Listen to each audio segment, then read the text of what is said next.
All right, so what I'm going to do today is I am doing a new experiment with the microgreens. So the last time I tried with paper towel, and that was an utter failure. I did watch some videos, and I watched other people grow them on paper towel just fine. It didn't work for me. Now, of course, it could be a combination of things, lights, water, whatever. But today we're going to try a couple of different things.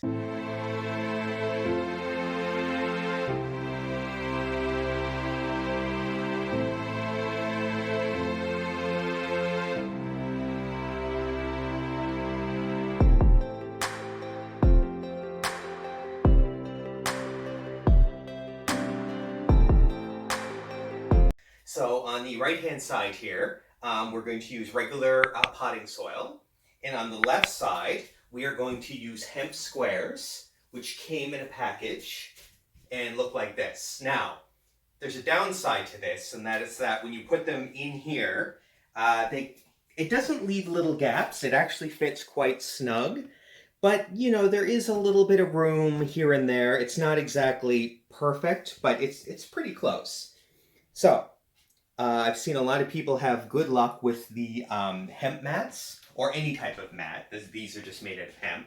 And so we'll see which works better, because of course I try to get away from soil as much as I can. Soil tends to be somewhat expensive and it's harder to work with. So if I could use any other alternative, I will. So I also switched over to a regular 10 by 20 tray. Last time I was using those green trays up there, which are considerably smaller. Which might have made a difference when I was measuring out the seeds, because I did soak seeds and I soaked it according to the recommendation of the number of seeds that should be placed on a tray like this as not to overcrowd. So maybe those got overcrowded. There could have been a lot of things that went wrong. But we are going to try something today and see if we can get it right. So they recommend pre-moistening. So that's what I'm going to do here. I'm going to just pre-moisten these hemp mats. So what I actually have is I have a holeless 10-20 tray on the bottom, and I have one with holes on the top. So when the microgreens start growing, I'm going to be able to water from the bottom, which is really important, because water spraying from the top is how you create mold and disease. Of course, it's fine before the seeds get on there. But once you get sprouts, you're not supposed to water from the top at all. So I'm going to do both here. The reason I like to mist more than I like to add water, like, you know, the regular way you water, is because I feel like you get a better sense of how wet the soil is when you do it this way. And I know for sure that when I'm misting like this, I don't have half an inch of water sitting on the bottom for root rot. I do know that in my last batches, they were definitely underwatered at some point. So I'm just going to be way more careful about watering. Part of that, though, was that that's part of the downfall of paper towel. And everybody will tell you paper towel is really hard to keep moist, which I'm expecting these mats to slightly be, because they just don't have the ability to retain water. You're talking about something that's a millimeter thick compared to almost an inch of soil. So you just have to be cognizant of how wet the your whatever you're using, your medium is. So I pre-soaked these seeds for about 4 or 5 hours. They recommend between 2 and 4. You don't really need to pre-soak small seeds. There was a recommendation in the guide I had to do it, so I did it lightly. There's never any harm in it. So this is for 2 trays. So it doesn't look like a lot. And the fun part is you try to spread it evenly. And of course, and I noticed this the last time I pre-soaked seeds, which is why I'm not a huge fan of it. They clump together like this and make it very hard to spread. So I'm obviously going to try to do an even amount here. And then I'm going to spread it out again with a fork as best I can. Because, yeah, every time you pre-soak, it creates like a sludge. And, yeah, it's just very, very hard to, as you can see, if these were dry seeds, they would come out like out of a salt container, right? Like they would just come out perfectly even. and you'd be able to spread them a lot easier initially. So now you're not supposed to necessarily bury these seeds with any soil, but they're going to be so barely below the surface that I don't think it's going to matter much. The key is you don't want to crowd too much area, and of course you don't want to have dead zones either, right? So it's all a learning experience. If anybody knows of a slightly better method to spread seeds that have been pre-soaked, let me know. This is the second time I've had the same issue in that it comes out so clumpy, it's very hard. Now this looks like a pretty good spread. We can see that there are spots that I definitely have way too many seeds, but let's keep working them in. Actually looking quite good. The colorful seeds make it really easy to see exactly where they are in the dirt, so that looks pretty good. Now it's actually going to be harder here than in the soil because the soil was actually, kind of grabbing the seeds and pulling them apart. Whereas here, it's really just this fork. You think it would be easier, but it's actually not.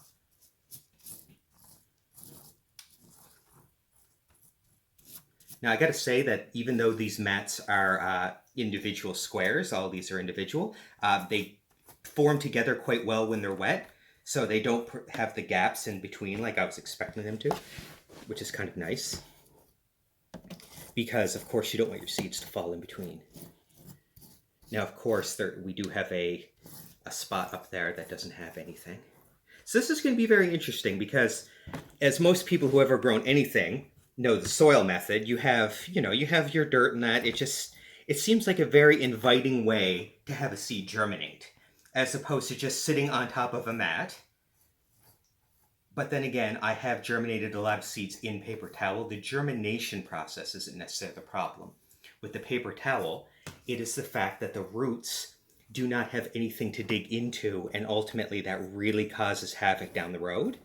These are actually pre-poked with needles, these hemps, so it allows the roots to take hold. And of course soil, well, you can't beat soil because all of the soil has a way for the roots to take hold. So I'm hoping that this will help alleviate some of the problems that happened with the paper towel. I think the paper towel was it's a cheap option, and if it worked, all well and good, but there's a reason that most people are using a different type of medium. Just feeling it out. It is quite moist, but now I'm going to moisten it again because, like I said, I think drying out is going to be the biggest issue. It's not mold.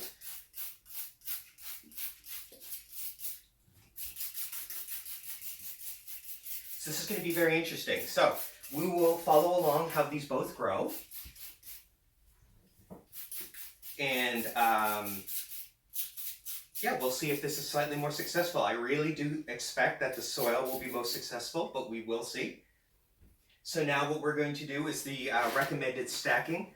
So we just stack one on the other. We take a blank one that I have here. We're going to put that on top. And we put added weight, which I just have a couple of books. Most people recommend a brick. I didn't have a brick inside, but these will do. So that adds weight, and the whole purpose of the stacking and books on top is it drives the seeds down. It lets them know, it lets them root the proper way as opposed to the roots coming up. Especially important in the hemp mat because it doesn't have that regular soil to grow down into.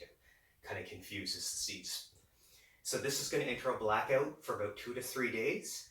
I'll check on it periodically, and as soon as I see something a little newsworthy, we'll come back and we'll do an update. So thanks for joining, and let's hope this one's successful.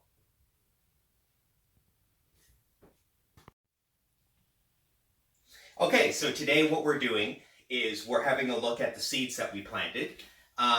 This is day 3, so it has been a while. So I've been periodically just spraying these down, but we're going to have a look to see if we're getting to the point where we can unstack them. So they have been in blackout and stacked. So let's see what we got. So these are our non-sunflower seeds. What are they? This is our mix. Okay. Yep. Wow. So you can tell that, see, these are all yellow. This means that they're looking for sunlight, so they're going to be ready to go really soon. But they're not ready now? They're not ready to go under light. We'll do at least another day of blackout. So we'll probably put these under a light tomorrow. Oh. These are our sunflowers. Oh my god. So as you can see, they have actually pushed the tray above them up. That's how strong they are. And That's I had crazy. book stacking. So it's Oh my kind of gosh. crazy. These are also ready. So tomorrow I'll pretty much put these under the light. I do it tonight, but we're late in the night and the lights are going off. No, so that's not sunflowers. No, you're right. Sorry. This is a mix. So this one. Okay. So we need to have a talk about this because this is kind of important. So we did 2 trays of mix. This is the tray for the mat. As you can see, there's a couple spots where they're getting quite bigger than others, but otherwise, I'd call the growth relatively stunted. Compared to, this is our experiment with the soil, and as you can see, the soil did so much better. Wow. Now you can see there's a couple spots where there's a little bit of mold forming. That's what this fuzz is. That does not mean that you lose your crops. You just need to be aware of it. As soon as you see it, you need to let this dry out a bit. Now, when we put these under the light with the fan, it's going to give it an opportunity to dry. It's good we saw this really early. So I'm not going to water these for a while now. I'm going to let them dry a little bit. You just have to catch this stuff. Now, that being said, my sunflowers! onto the sunflowers, which are, wow, are these pretty. Look at this. Oh, I can't wait to eat them. So the sunflowers are doing great. It's hard not to have mold during the stacking process because you have a combination of constantly moist and no airflow. So these little bits of mold are forming, but we're going to dry those out. Look how beautiful this is. So what I will say, we're not done our growth yet. We have a very clear indication that soil is the way to go. And that even more so over the hemp mat, and that surprised me a little bit. We're not done, and the grow has a long way to go, so we're going to see at harvest time if it stays this way. But soil is providing a huge head start. So to me, on both the crops, they're both doing better in soil. So I think that's the road looking like soil's going to take the lead. We'll see. To sum up, day 3 of the growth, they're all yellow, which means they're all craving sun, so the blackout period is going to end. We're going to put them under our lights to continue the next phase, which is growing them until harvest, which takes about 10 days, give or take. Can't give you an exact time frame because we have different plants growing here. But I'll keep an eye on it and I'll update you on our next video of exactly the time frame we're looking at. So next up is experimenting with a couple different types of lights. And when we go to put them under there, I'll tell you the type of lights we're using and the setup at the time. Anyway, very exciting for now. The blackout phase is done. But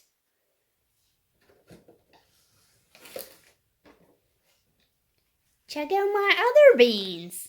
Well, they're not beans. They're sunflowers, but no water, no mat. This is just leftovers that we had. We didn't have the trays to accommodate them. They are going very well themselves, but as you can see, without a medium, without anything for the roots to go into, they only develop so far. So, and they're still green. Now, to be fair, these are actually under a light. Yeah. She put these under a grow light, so you can see the difference between... You can see the difference between a plant that has allowed the blackout process compared to the ones that aren't.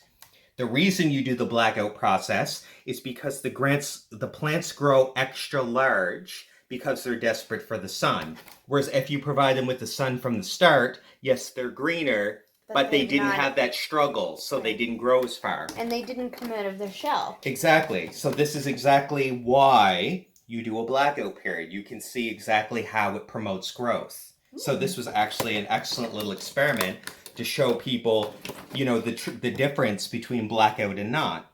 Because these are all going to turn green. It's not a case of the coloring. The yellow is only temporary. But But anyway, we'll probably lose everything in there. yes. Because they're not coming out. It's like they don't have anything to help Well, them shed the They seed. don't have anything to grow into, so they can't continue to grow. But anyway, these are going to remain unstacked for the night. They're still going to be blacked out just till tomorrow, and then we are going to put them under. So yeah, tune in the next time we have anything to show. So once the coloring changes, I'll show you that. We might go into a daily update. We'll just see if there's something to show you. I'm not going to just show nothing. I mean, maybe to keep a time frame. We'll see. We'll just see how it goes. But yeah. All right. Thanks for joining, and tune in next time. Hey everybody. So this is the most exciting part of growing plants.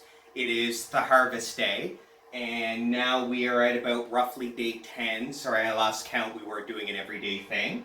So we're going to show you the harvest that we have and the results we got from the different media that we chose. So down here on this lower one, as you can see, we had pretty decent growth. This was our mixed vegetables growing in dirt. So this one grew okay. This one is, as you can see, a little different. It's on a bucket. It's not in the shelf, and it's growing under a different light. Now, this wasn't our best grower, which I find interesting considering this is by far the best light, or so I thought. It's the most expensive light, and I use this light when we do high profile grows. So if there's something I really want grown right, this was my go-to light. So it goes to show that you don't always know. As you can see from looking here at the tray though, it doesn't have perfect coverage, but even right under the light where it is, not all the plants grew perfectly. And farther on the ends here, where they're not directly under the light, it grew just fine. It's just reaching for the light. So it's definitely not all about the light. So there is that. It could be its proximity to the fan was closer. There's so many variables. But anyway, this went a lot better than our paper towel one. So these are absolutely edible, and we got decent results out of that one. Are you going to try it? These are mixed, so I'm not quite sure what plant I'm eating.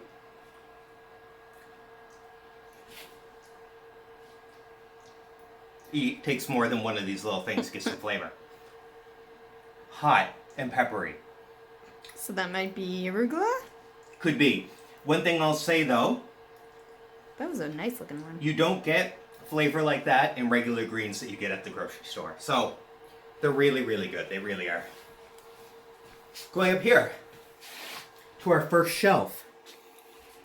Oh, they're so green. They are growing really well. I have a light within inches of them, because once again, doing a lot of different experiments. These turned really green, really excellent. This is growing on the hemp mat, which I kept damp. We didn't have any mold issues, and they actually grew quite well. They didn't grow as high. I'd say they're about 2/3 as high as the one below, but their grow is more consistent and definitely a lot greener.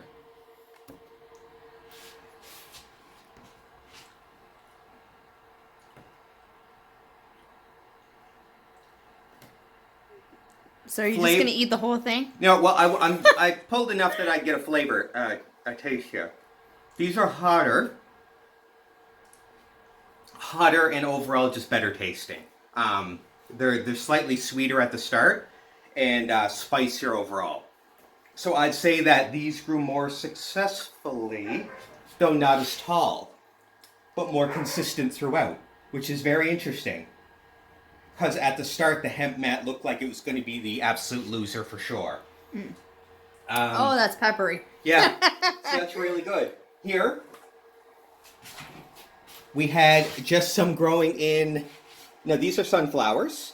Now, I will say one thing: the sunflowers they're out of this world successful. Look at this here. Yeah. And they were just also growing under the light. They're nice and green and very consistent in height as well. Mm-hmm.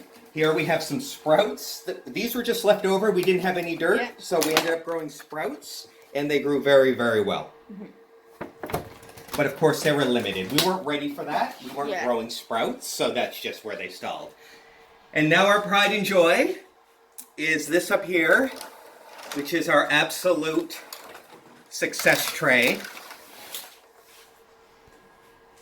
Once again, growing under a light, very similar to this light. In fact, it might be the actually same company, just the 2-foot version instead of the 4-foot. So this one is a T5. Oh, okay. And that one is LED. So now you can kind of see they were really good, except the LED with the multi-spectrum, which is that one down there, is the one that didn't do very good. Right. And then we have an LED here. Now, as you can see, they were incredibly close to the light. Of course, they didn't start this way. They grew up. And I didn't move them away because the growing was just going so well. Absolute phenomenal grow on these sunflowers.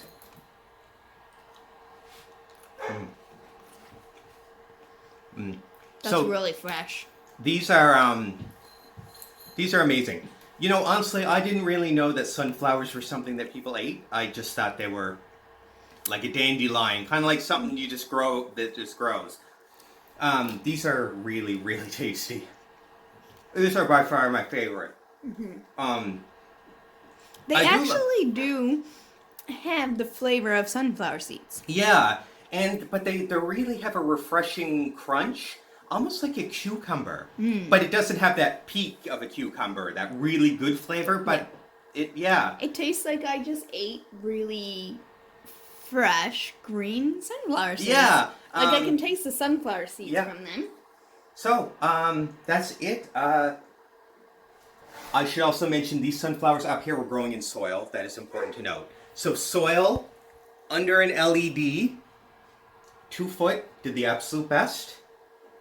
Hemp mat under a T5 did okay. You got to keep in mind that they grew consistently, but they're only about an inch tall. They're actually really short. Yeah. These are 3 or 4 inches, and then these down here hit at their peak, grew really long too, but then some didn't. They're very inconsistent throughout. Yeah. And that could be this very bizarre lighting, but once again, even directly under, we have really good grows, some medium grows, and some nothing at all. And it is a mix, so that could be part of it too. Yep. Yeah, exactly. We could be having the perfect variables here for certain plants and not others. So, I can't wait to eat them in a sandwich. I know. So, needless to say, this experiment went really well. We learned a couple things. We are learning what lights work, what doesn't for this. It's really kind of nice that the longer LED lights work best, because that's absolutely what we want. We're going to grow in shelves. These big bulb... I am only using this because it's what I have. We ran out of lights. This wouldn't be my first choice for growing this way. This would be. And there clearly isn't a problem. LED is going to work just fine. So in our next grow, we're going to expand on this. We'll keep mixing in other variables, different seeds, and we'll see what ends up growing the best. So thanks for joining, and maybe next time we'll go into more detail day by day and show you the progress in more points rather than just first, middle, and end. And if you want to buy some, if you're local, they will be for sale. They will be. We just need more than we can eat in a single sandwich. That's a green sandwich. Perfect. Thanks for joining, and I hope you watched throughout, and I really hope you enjoyed this series of growing microgreens. Thanks a lot.